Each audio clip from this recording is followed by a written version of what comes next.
Voici l'un des crashs les plus terrifiants de l'histoire de l'aviation. Un avion décolle normalement, rien d'anormal, aucun stress, mais quelques minutes après le décollage, plus personne ne répond. C'est silence total. Et pourtant, l'avion ne s'écrase pas. Il continue de voler pendant plus de 2 heures, avec des passagers inconscients et des pilotes incapables d'agir. L'avion juste suit sa trajectoire comme si tout allait bien. Comment c'est possible? Comment un avion moderne peut-il devenir un véritable avion fantôme? Pourquoi personne à bord n'a compris ce qui était en train de réellement se passer?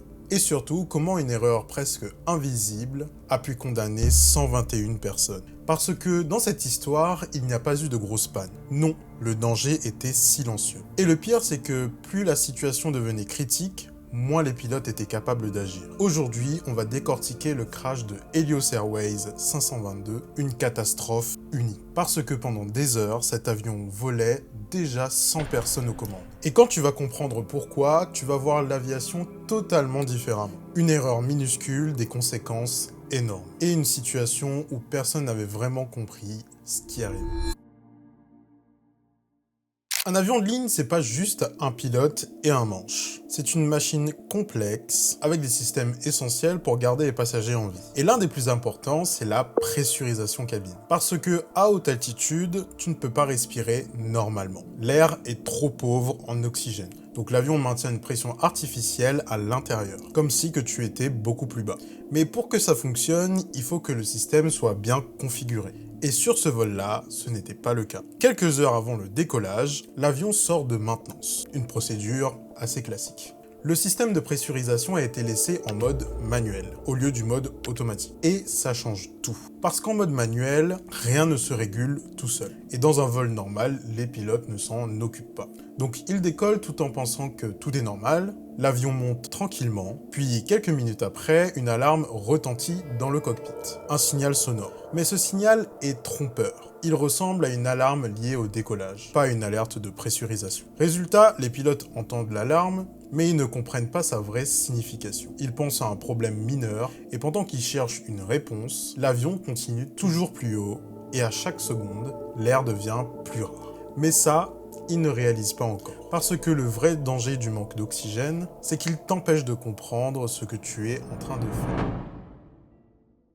À ce moment précis, quelque chose est en train de se produire dans le cockpit. Mais personne ne le réalise vraiment. L'oxygène commence à manquer. Pas d'un coup, pas brutalement, mais lentement. Et c'est exactement ça qui va rendre la situation dangereuse. Parce que le corps humain, il ne réagit pas comme on pourrait l'imaginer. Tu pourrais penser qu'un manque d'oxygène pourrait créer une panique, une sensation d'étouffement, mais en réalité, c'est tout l'inverse. Le manque d'oxygène provoque ce qu'on appelle une hypoxie. Et l'hypoxie, c'est extrêmement traître. Parce que ton cerveau commence à manquer d'oxygène, mais au lieu de t'alerter clairement, il ralentit. Il devient confus, il perd en lucidité, comme si tu étais fatigué ou légèrement ivre. Et le pire, c'est que tu ne t'en rends pas compte. Tu penses que tout va bien, alors que ton cerveau est littéralement en train de s'éteindre. Dans le cockpit, les pilotes continuent à parler, de chercher l'origine de l'alarme, mais leurs capacités sont déjà en train de se détériorer. Leur concentration diminue, leur jugement devient moins fiable, chaque décision devient de moins précise, moins logique. Ils essayent de comprendre, mais ils ne sont déjà plus vraiment capables d'analyser la situation clairement. Et pendant ce temps, l'avion continue à monter. Et plus il monte, plus l'oxygène diminue. En fait, c'est une spirale silencieuse et inévitable. Les masques à oxygène commencent à se déployer dans la cabine, un signe clair qu'il y a un problème. Mais là encore, c'est déjà trop tard. Parce que sans réaction rapide du cockpit, personne ne peut reprendre le contrôle. Et à bord, les passagers commencent eux aussi à perdre conscience. Un par un, sans panique, sans cri, juste le silence. À ce stade, l'avion est toujours en vol, stable, silencieux, mais totalement hors de contrôle humain. Les pilotes ne répondent plus, les contrôleurs aériens tentent de les contacter, encore et encore, mais il n'y a aucune réponse. Juste le silence. Et là, une chose devient évidente. Quelque chose de grave est en train de se passer à bord. Alors, une décision est prise, envoyer des avions militaires pour intercepter l'appareil. 2 chasseurs F-16 grecs décollent urgemment. Leur mission est simple, observer, comprendre et confirmer la situation. Ils montent rapidement à l'altitude du Boeing 737, puis ils s'approchent. Quand ils arrivent à leur hauteur, ce qu'ils voient est glaçant. Dans le cockpit, le commandant de bord est affalé sur les commandes de vol, immobile, inconscient. Le siège du copilote est vide, et dans la cabine, les passagers sont là. Mais aucun mouvement, aucune réaction. Certains ont encore leur masque à oxygène, mais tous semblent inconscients. L'avion continue à voler parfaitement. L'autopilote maintient l'altitude, la trajectoire est stable, les moteurs tournent normalement, comme si tout allait bien. Mais en réalité, il n'y a plus personne aux commandes. Plus aucune décision humaine, juste une machine qui continue tout seul. Les pilotes de F-16 observent attentivement. Ils cherchent un signe, quelqu'un, n'importe quoi finalement. Et puis, un mouvement. Un homme apparaît dans le cockpit. Ce n'est pas un pilote, c'est un membre d'équipage, un steward. Probablement le dernier à être encore conscient, grâce à une bouteille d'oxygène portable. Il s'installe aux commandes, il tente de comprendre, il essaye d'agir, mais il n'est pas formé pour piloter un avion de ligne. Et encore moins dans une situation d'urgence comme celui-ci. Et surtout, il arrive trop tard. Parce que pendant tout ce temps-là, une autre limite s'approche, le carburant. Quand le carburant disparaît, même un avion parfaitement fonctionnel ne peut plus rester en l'air.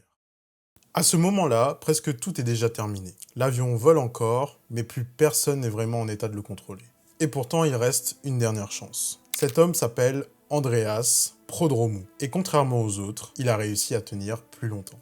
Probablement grâce à une bouteille d'oxygène. Ce qui lui donne quelques minutes de plus, quelques minutes pour essayer de sauver tout le monde. Il entre dans le cockpit, il s'installe aux commandes, face à une situation qu'il n'a jamais gérée. Parce que piloter un Boeing 737, c'est extrêmement complexe. Des systèmes, des procédures et des réflexes précis. Et ici, tout est déjà dégradé. Mais malgré ça, il essaye. Il touche aux commandes, il tente de reprendre le contrôle. Peut-être qu'il comprend que le problème vient de la pressurisation. Peut-être qu'il essaye de faire descendre l'avion, mais il lui manque trop d'informations. Et surtout, il lui manque du temps. Parce que pendant qu'il lutte, le carburant diminue, minute après minute. L'autopilote maintient l'avion encore en vol, mais sans carburant, ça ne fonctionnera pas. Les pilotes de F-16 regardent la scène impuissants. Ils voient un homme essayer, mais ils savaient déjà que c'était trop tard. Et puis les moteurs commencent à perdre de la puissance. Les signes deviennent évidents. Le carburant est en train de s'épuiser. Et à cet instant précis, même avec quelqu'un de conscient, il n'y a plus assez de temps. Le dernier espoir est en train de disparaître. Et puis, tout s'arrête. Les moteurs s'éteignent un par un, faute de carburant. L'avion qui volait parfaitement depuis des heures devient un simple planeur. Mais à cette altitude,